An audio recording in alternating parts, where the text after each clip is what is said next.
우리 방금 이제 한성 형제님께서 이제 사회 보셨는데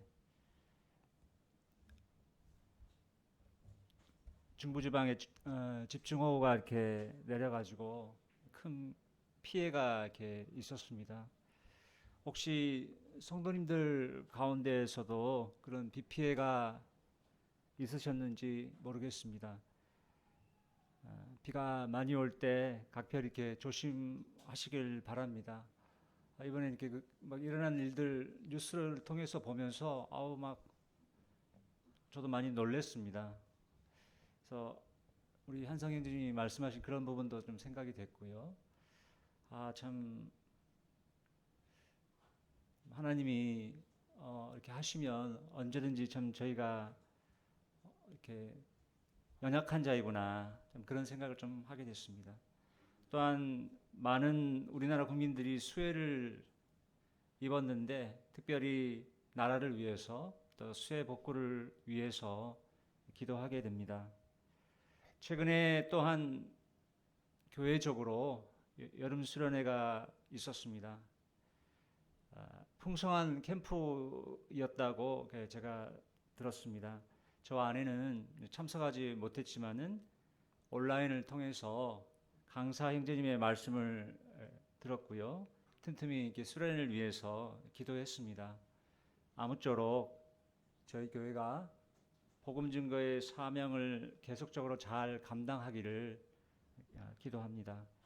이 시간 저는 디모데후서 4장을 본문으로 하여서 디모데를 향한 바울의 마지막 당부라는 제목으로 말씀을 나누고자 합니다. 먼저 본문을 제가 읽도록 하겠습니다. 그동안에 제가 이제 가끔씩 말씀을 전했는데요. 디모데후서를 쭉 이제 해왔는데 오늘 드디어 마지막 장에 이렇게 이르게 되었습니다. 디모데후서 4장입니다. 1절부터 제가 읽겠습니다. 하나님 앞과 살아있는 자와 죽은 자를 심판하실 그리스도 예수 앞에서 그가 나타나실 것과 그의 나라를 두고 엄히 명하노니 너는 말씀을 전파하라. 때를 얻든지 못 얻든지 항상 힘쓰라. 범사에 오래 참음과 가르침으로 경책하며 경계하며 권하라. 때가 이르리니 사람이 바른 교훈을 받지 아니하며 귀가 가려워서 자기의 사욕을 따를 스승을 많이 두고 또 그 귀를 진리에서 돌이켜 허탄한 이야기를 따르리라. 그러나 나는 모든 일에 신중하여 고난을 받으며 전도자의 일을 하며 네 직무를 다하라. 전제와 같이 내가 벌써 부어지고 나의 떠날 시각이 가까웠도다. 나는 선한 싸움을 싸우고 나의 달려갈 길을 마치고 믿음을 지켰으니 이제 후로는 나를 위하여 의의 면류관이 예비되었으므로 주 곧 의로우신 재판장이 그날에 내게 주실 것이며 내게만 아니라 주의 나타나심을 사모하는 모든 자에게 도니라. 9절입니다. 너는 어서 속히 내게로 오라. 데마는 이 세상을 사랑하여 나를 버리고 데살로니가로 갔고 그레스게는 갈라디아로 디도는 달마디아로 갔고 누가만 나와 함께 있느니라. 네가 올 때에 마가를 데리고 오라. 그가 나의 일에 유익하니라. 두기고는 에베소로 보내었노라. 네가 올 때에 내가 드로아 가보의 집에 둔 겉옷을 가지고 오고 또 책은 특별히 가죽 종이에 쓴 것을 가져오라. 구리 세공업자 알렉산더가 내게 해를 많이 입혔음에 주께서 그 행한 대로 그에게 갚으시리니 너도 그를 주의하라. 그가 우리 말을 심히 대적하였느니라. 16절입니다. 내가 처음 변명할 때에 나와 함께 한 자가 하나도 없고 다 나를 버렸으나 그들에게 허물을 돌리지 않기를 원하노라. 주께서 내 곁에 서서 나에게 힘을 주심은 나로 말미암아 선포된 말씀이 온전히 전파되어 모든 이방인이 듣게 하려 하심이니 내가 사자의 입에서 건짐을 받았느니라. 주께서 나를 모든 악한 일에서 건져내시고 또 그의 천국에 들어가도록 구원하시리니 그에게 영광이 세세무궁토록 있을지어다. 아멘. 브리스가와 아굴라와 및 오네시포로의 집에 문안하라. 에라스도는 고린도에 머물러 있고 드로비모는 병들어서 밀레도에 두었노니 너는 겨울 전에 어서 오라. 우블로와 부데와 리노와 글라우디아와 모든 형제가 다 네게 문안하느니라. 나는 주께서 네 심령에 함께 계시기를 바라노니 은혜가 너희와 함께 있을지어다. 아멘.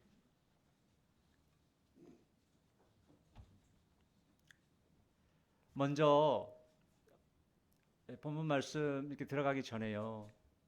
제가 이제 지난 4월에 이렇게 말씀을 증거를 했었습니다. 말세에 고통한 때를 그리스도인답게 살라는 주제로 디모데후서 3장에 관한 말씀을 나누었는데요. 설교 후에 어느 성도님의 이렇게 의견이 이렇게 있었습니다. 제가 그 부분에 대해서 잠깐 언급을 하고 오늘 다루고자 하는 본문 말씀으로 들어가도록 하겠습니다.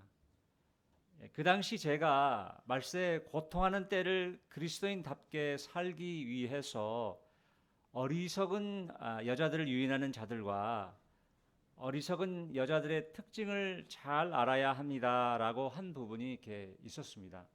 혹시 이렇게 생각나시는지 모르겠습니다. 저는 이제 있는 말씀 그대로 이렇게 전하려고 했었는데요.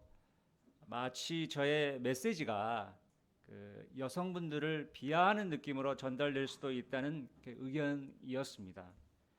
쉽게 이야기하면은요, 남자들은 말세의 문제를 일으키지 않는 것인가? 그리고 정명석이라는 JMS 교주의 게임에 빠져서 피해를 본 여성들이 정명석보다 너무 부각되지는 않았느냐? 그런 거. 그리고 사단에 의해서 하와가 꿰매 빠진 부분도 하와만 잘못한 것처럼 교제한 것 아니냐? 이런 내용들이었습니다. 제가 이런 주제를 가지고 하나하나 교제를 한다면 많은 이야기들을 해야 할 듯 싶습니다. 제가 말씀 있는 그대로를 증거하되 방금 이야기 드린 그런 부분들을 좀 더 성도님들을 배려하면서 교제했었으면 좋았겠구나라는 생각이 들었습니다. 간단히 얘기를 드려서요. 예를 들면요. 모든 성도들이 그리스도의 신부가 되잖아요. 형제님들은 자매님이든 모든 성도님들이 이제 그리스도의 신부가 되는데요. 그러한 신분을 가진 자들로서 어떻게 해야 할지 적용하는 부분을 그때 이렇게 첨가를 했었더라면 더 좋았겠구나 이렇게 그런 생각을 해보게 되었습니다. 탁월한 은사자도 아니고요. 많은 설교 경험도 없는 저에게 좋은 의견을 주셔서 감사했습니다. 강해 설교를 하면서 느끼는 점은요. 저의 이렇게 부족한 점과 아울러서 말씀이 있는 그대로 전달되어야 하는 어떤 그러한 강해 설교의 특성을 더 이렇게 체득하게 된다는 것입니다. 오늘 본문으로 이렇게 돌아오겠습니다. 아까 언급한 대로 저는 이 시간 디모데를 향한 바울의 마지막 당부라는 제목으로 디모데후서 4장의 말씀을 나누겠습니다. 이곳 디모데후서 4장에서 바울은 자신의 영적 아들인 디모데에게 마지막으로 당부를 하고 있습니다. 그러니까요, 디모데후서가 이제 바울의 마지막 서신이잖아요, 그렇죠? 근데 그 디모데후서의 마지막 장이 이제 4장이 되지 않습니까? 그러니까 마지막의 마지막인 부분을 제가 이렇게 다루게 되는 것입니다. 첫째로요, 바울은 디모데에게 마지막으로 사역에 매진하라고 당부합니다. 1절에서 이제 5절 말씀을 통해서요, 디모데는 말씀을 전파해야 한다고 바울은 이야기합니다. 1절을 통해서 디모데의 이 사역은 중차대한 것임을 밝히고 있습니다. 바울은 특별히 하나님 앞과 심판주가 되실 주님 앞에서 주님의 나타나실 것과 그분의 나라를 두고 명령합니다.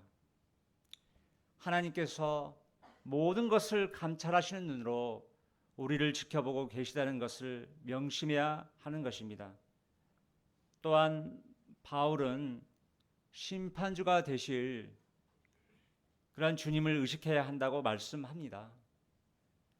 우리 주님은 살아있는 자와 죽은 자를 심판하실 것입니다. 바울은 디모데를 포함해서요, 성도들이 충성스럽게 섬겨야 될 동기로 그분의 나타나심과 그분의 나라를 제시하고 있는 것입니다. 믿는 자의 봉사에 대해서요, 그리스도의 심판대에서 상급이 주어지지만요, 이 상급은 주님의 나타나심과 그분의 나라에서 밝히 드러나게 될 것입니다. 이 상급은 천년왕국의 통치와 관계가 있을 것입니다.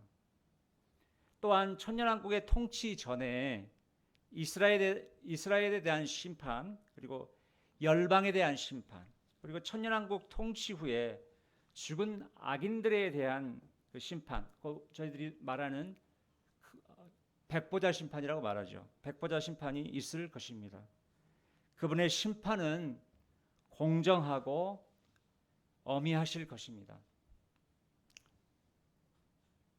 성도님들, 이 부분을 저희가 묵상할 때요, 하나님과 심판주 되시는 주님, 그리고 그분의 나타나심과 그분의 나라를 생각하며 말씀을 증거하고 있는 이 부분 말입니다. 이것을 생각할 때 어떻습니까? 우리가 전심사역자가 아니더라도요, 어떤 분들은 주일학교 교사일 수 있을 겁니다. 또 어떤 분들은 학생부 교사일 수도 있을 것이고요. 또 어떤 분들은 청년부에서 돕는 자의 역할을 또 하시는 분이 있을 것입니다. 또 어떤 분들은 어떤 부서에 속해 있지 않을 수도 있겠지요. 어쨌든 간에 저희 성도님들은 이러한 부분을 의식하면서 말씀을 전파해야 한다는 것입니다. 믿는 자들에게 바른 교훈을 붙들므로 그들로 상급을 얻을 수 있도록 저희가 말씀을 증거해야 되고요. 믿지 않는 자들에게는 복음을 증거함으로 그들이 하나님께 돌아올 수 있도록 그렇게 말씀을 증거해야 되겠습니다.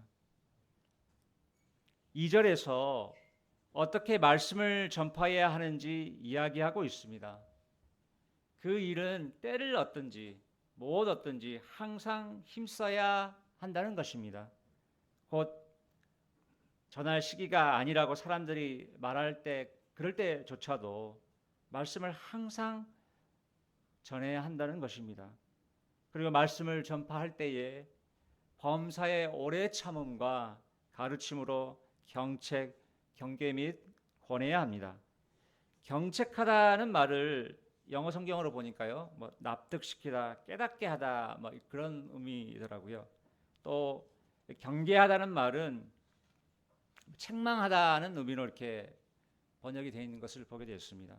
권유하다는 말은 죄인들에게는 주님을 믿으라고 권하고 성도들을 향하여서는 믿음으로 사는 삶을 권하다, 그런 의미일 것입니다.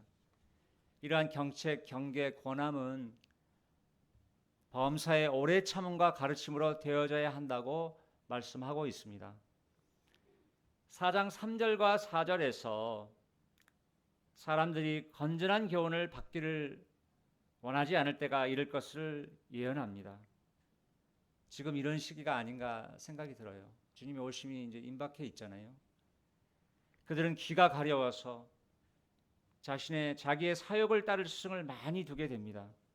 사람들은 자신들을 편안하게 해주는 그런 교훈을 가르치는 그런 자들을 선생으로 두기를 원하게 됩니다. 그런 사람들을 좋아한다는 거죠.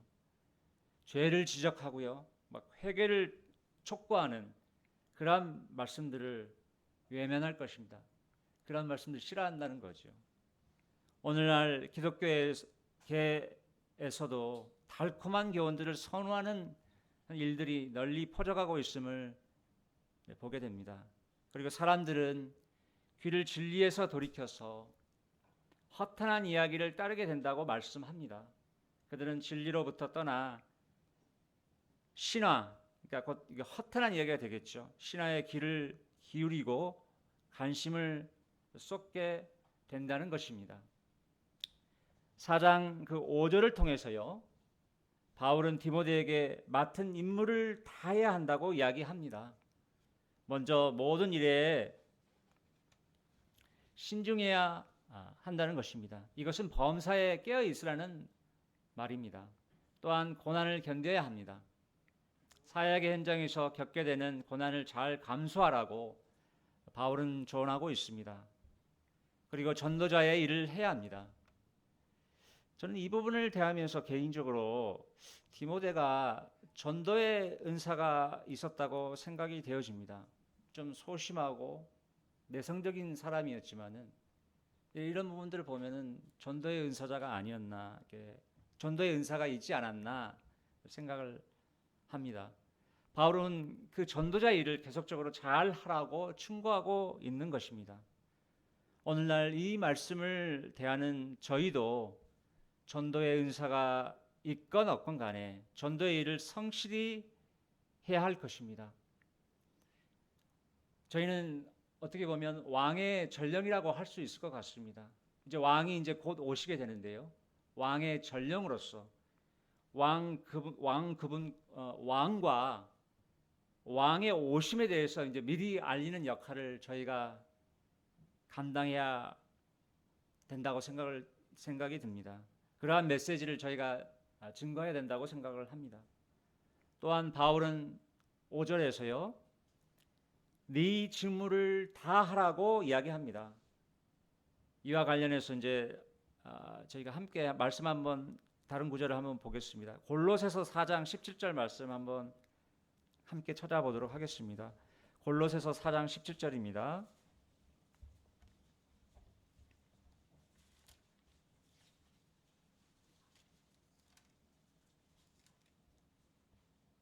제가 간단한 한 절인데요. 제가 읽어보도록 하겠습니다.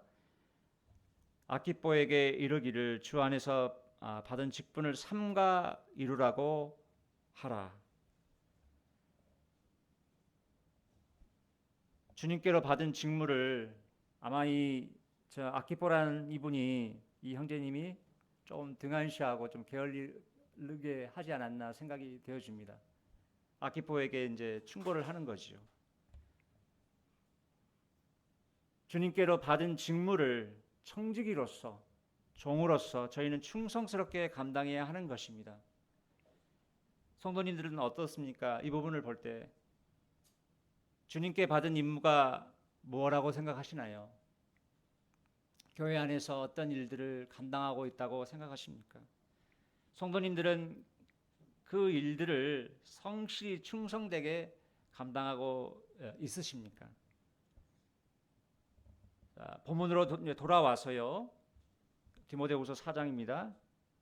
6절로 8절까지의 말씀을 통해서 바울은 상급을 바라보는 삶을 살라고 권면하고 있습니다. 6절에서요, 바울은 자신의 사역이 이제 완전히 끝날 시기가 임박했음을 밝히고 있습니다. 그는 본인이 순교하여서 흘릴 피를 재물 위에 뿌리게 되는 전제에다가 이렇게 비유했습니다.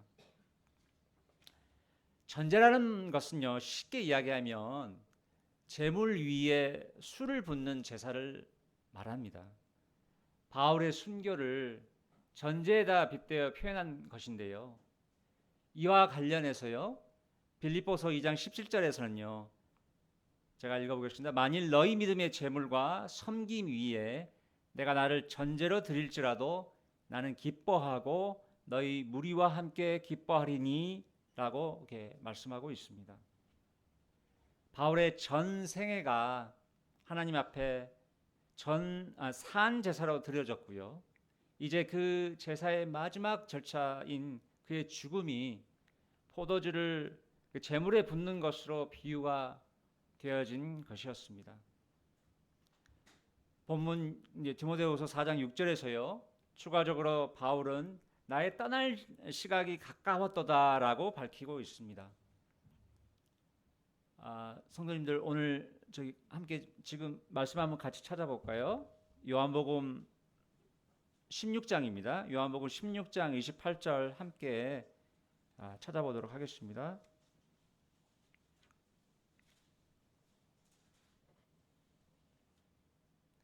요한복음 16장 28절 제가 이렇게 읽겠습니다. 내가 아버지에게서 나와 세상에 왔고 다시 세상을 떠나 아버지께로 가노라 하시니, 주님이 이제 제자들에게 이렇게 이 말씀을 하셨습니다. 주님은 아버지와 함께 계시다가 하늘을 떠나서 이 누추한 세상에 오셨고요. 이제 조금 있으면 세상을 떠나서 아버지께로 돌아갈 때가 임박했음을 아시고 이렇게 말씀하셨습니다. 우리의 삶의 여정도 이와 같은 것입니다.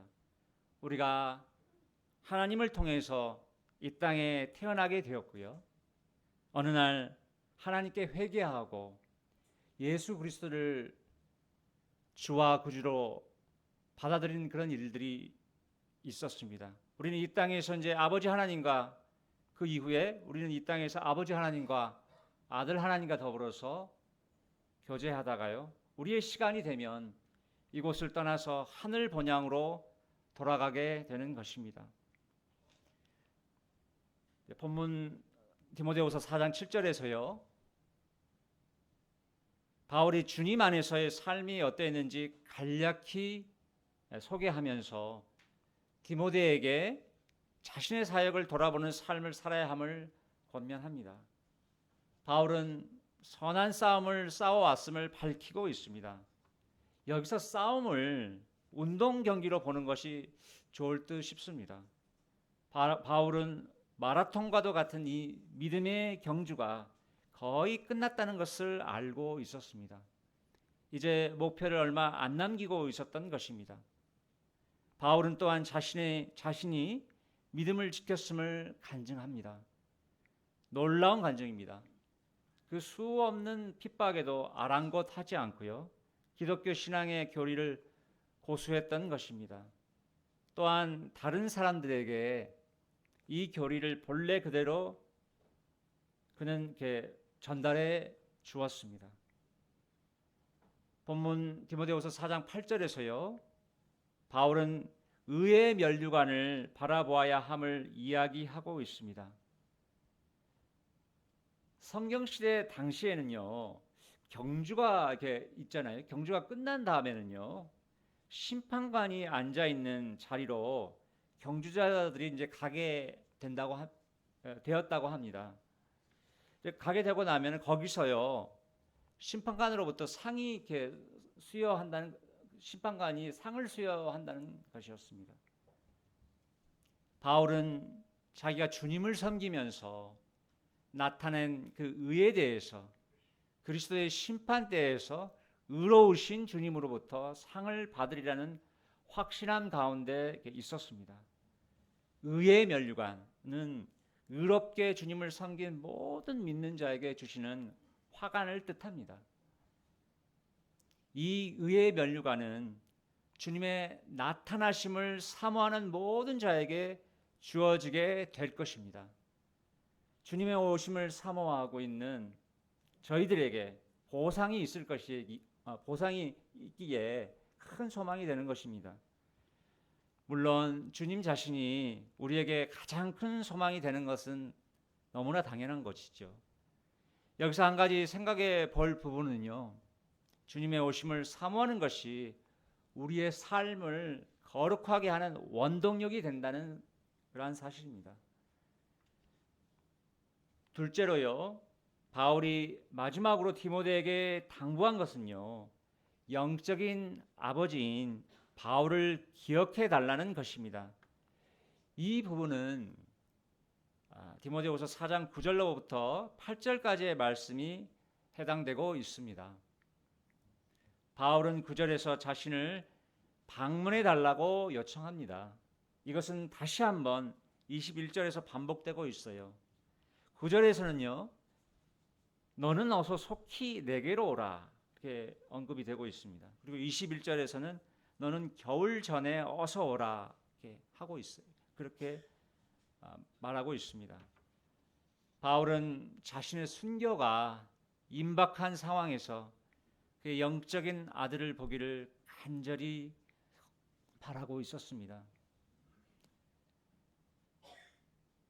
본문 그 4장 디모데후서 4장 10절로부터 12절까지의 말씀에서는요, 바울과 함께 했던 동역자들의 근황이 나오고 있습니다. 특별히 여기서 바울은 마가를 데리고 오라는 요청을 디모데에게 하고 있습니다. 11절 보면 나오죠. 쭉 보면요, 대마는 이 세상을 사랑하여 나를 버리고 데살로니가로 갔다고 언급하고 있습니다. 충격적인 말입니다. 대마는 바울과 믿음의 동역자였었는데요, 아마도 자신의 안전을 우려해서 투옥 중이었던 바울을 버리고 데살로니가로 가버린 것 같습니다. 참 슬픈 얘기인 것 같습니다. 주님의 사모하심을 사모하였더라면 데마가 그렇게 세상으로 가지는 않았을 것입니다. 그레스게는 갈라디아로, 디도는 달마디아로 갔다고 또 밝히고 있습니다. 아마도 이 두 사람은 사역을 위해서 그 지역들로 이동했을 것입니다. 11절에서 누가가 언급되고 있는데요, 누가만 나와 함께 있다라고 이렇게 바울은 이야기하고 있습니다. 사랑받는 의사인 누가가 로마에서 바울과 계속 연락을 주고받은 유일한 사람이었던 것입니다. 11절을 보면요, 마가가 또한 언급되고 있는데요, 바울은 디모데에게 마가를 데려오라고 이야기하고 있습니다. 마가가 지금은 바울의 일에 유익한 자가 되었다고 밝히고 있습니다. 저희가 이제 성경을 보면요, 마가에 대한 그 예전의 이야기를 저희가 읽어보고 기억하게 되면 마가에 대한 이 기록은 우리로 이렇게 하여금 이렇게 미소를 짓게 하는 것 같습니다. 짓게 만드는 것 같습니다.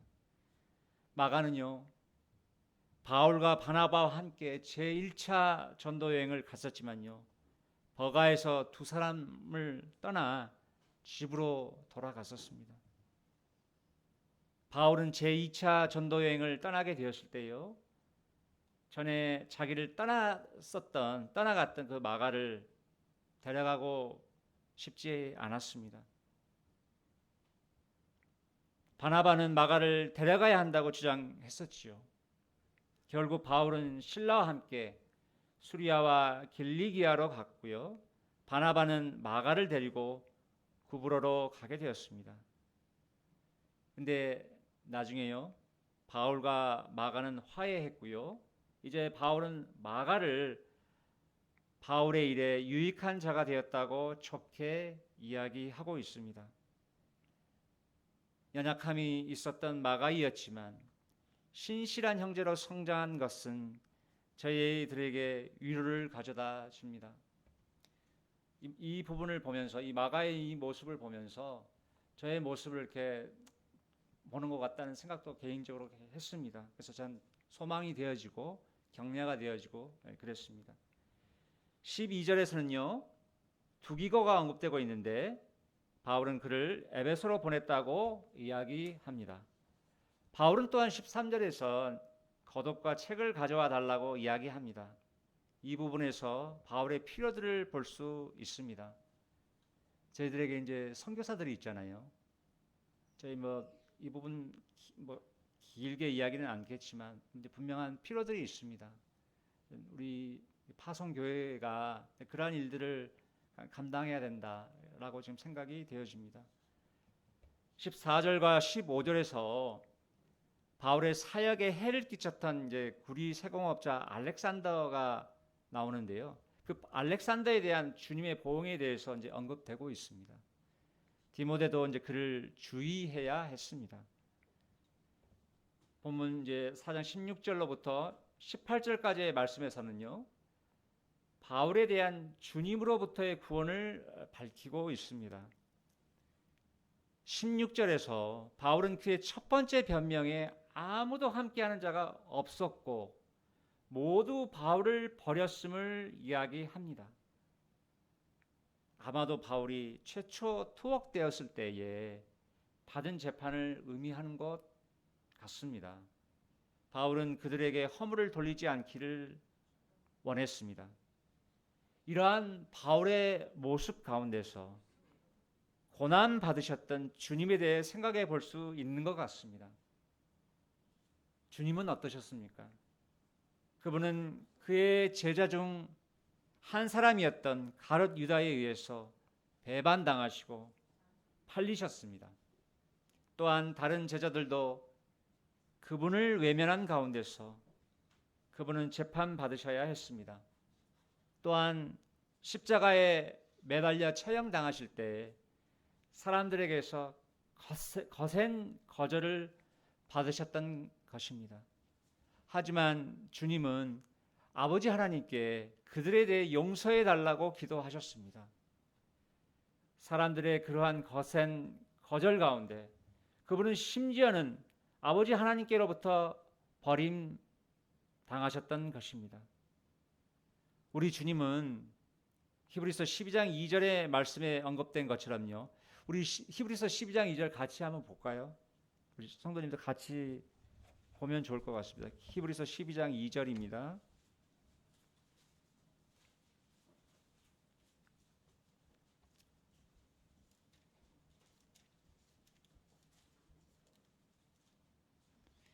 제가 12장 2절, 히브리서 12장 2절을 읽겠습니다. 믿음의 주여, 또 온전하게 하시는 이인 예수를 바라보자. 그는 그 앞에 있는 기쁨을 위하여 십자가를 참으사 부끄러움을 개의치 아니하시더니 하나님 보좌 우편에 앉으셨느니라. 우리 주님은요, 이 방금 읽었던 히브리서 12장 2절의 말씀처럼 그 앞에 있는 기쁨을 위해서요, 십자가를 참으사 부끄러움을 개의치 아니하셨던 것입니다. 아버지 하나님은 그러한 아들을 높이셔서 하나님 보좌 우편에 앉히셨습니다. 다시 이제 본문으로 돌아오겠습니다. 디모데후서 4장입니다. 17절에서 아무도 바울 곁에 없었으나 주님이 바울 곁에서 바울에게 힘을 주셨습니다. 바울은 주님의 강한 임재를 느낄 수가 있었습니다. 그리하여서 바울은 재판 때 법정에서 자신에 대해 변명할 때에요, 복음을 그 이방인들 앞에서 이렇게 청중들 앞에서 증거할 수 있었던 것입니다. 그 이방인의 법정에서 하나님의 복음이 전파됨으로 그곳에 자리한 모든 자들이 복음을 듣게 되었던 것입니다. 같은 17절에서요, 바울은 내가 사자의 입에서 건짐을 받았다고 밝히고 있습니다. 아마도 이 표현은 바울이 잠시 형집행 연기를 받았다는 것을 나타낸다고 보는 것이 자연스러워 보입니다.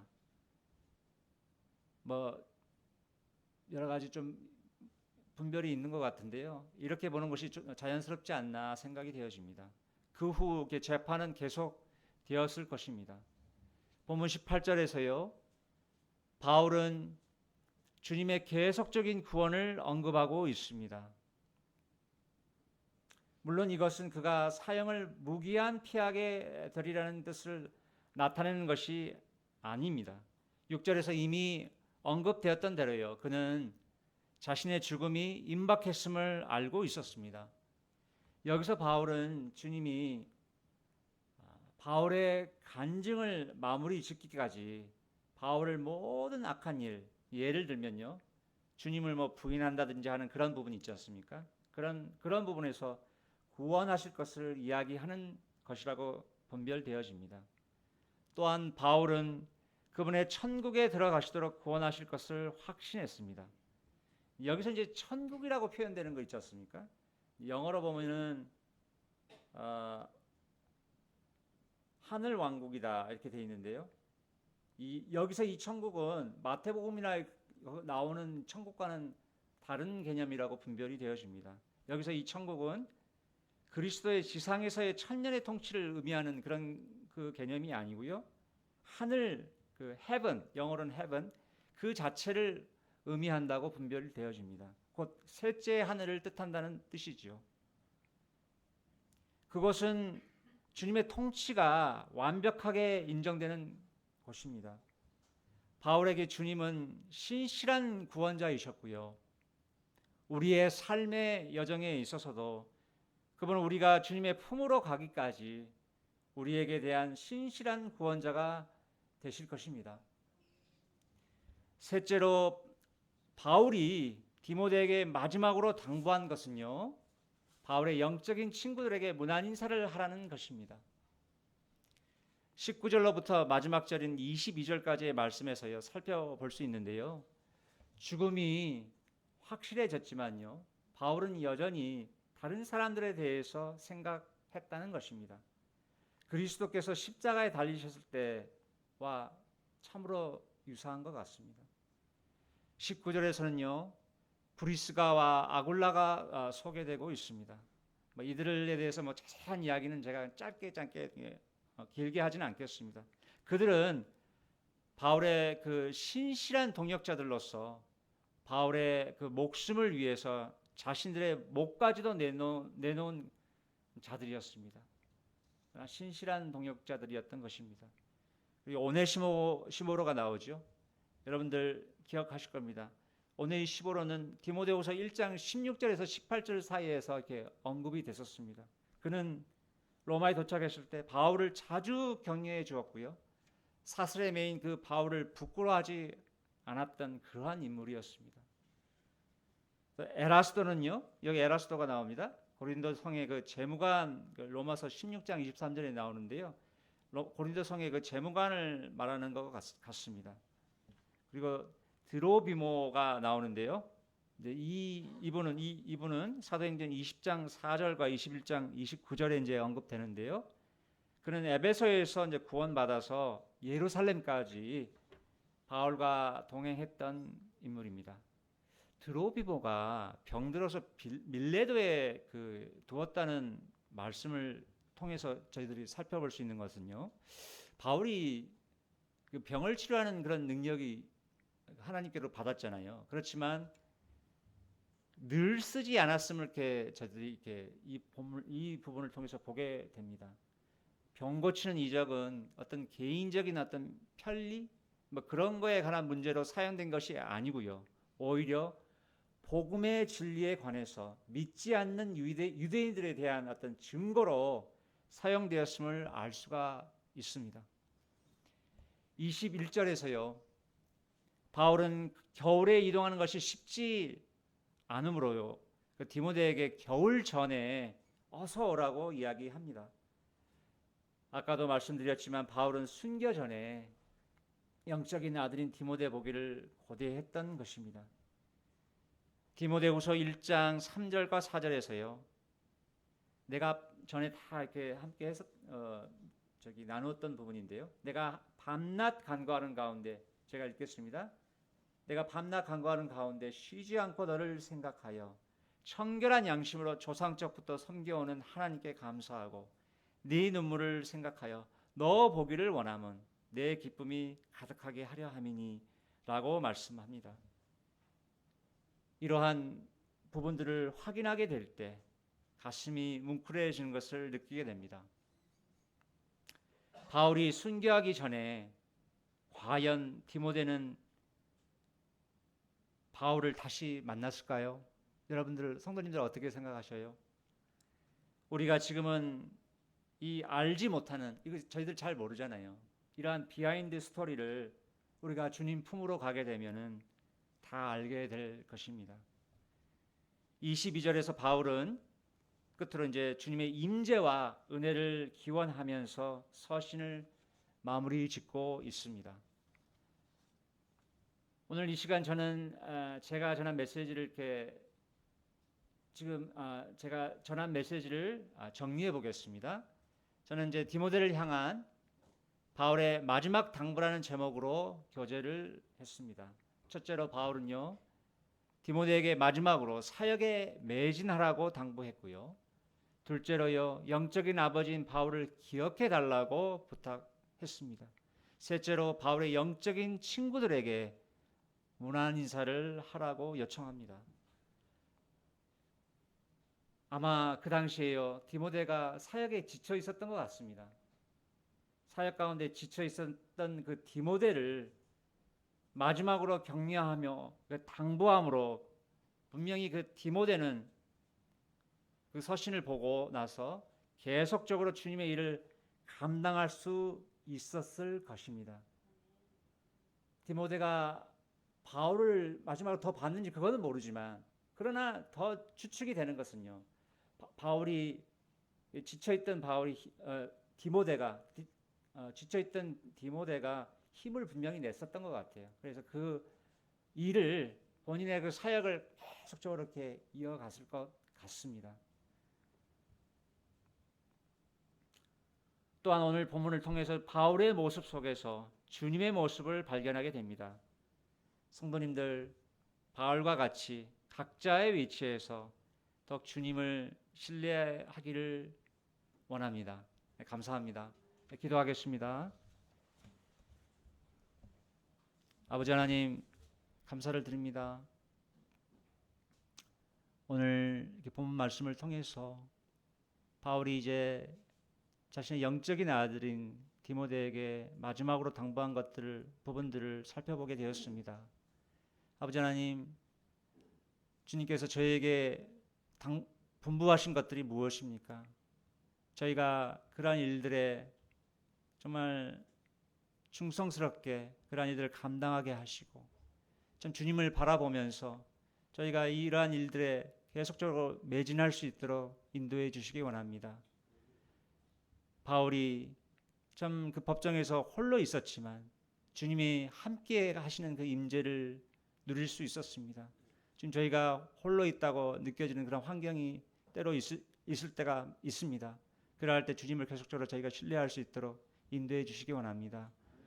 감사드리며 우리 주 예수 그리스도의 귀하신 이름으로 기도했습니다. 아멘.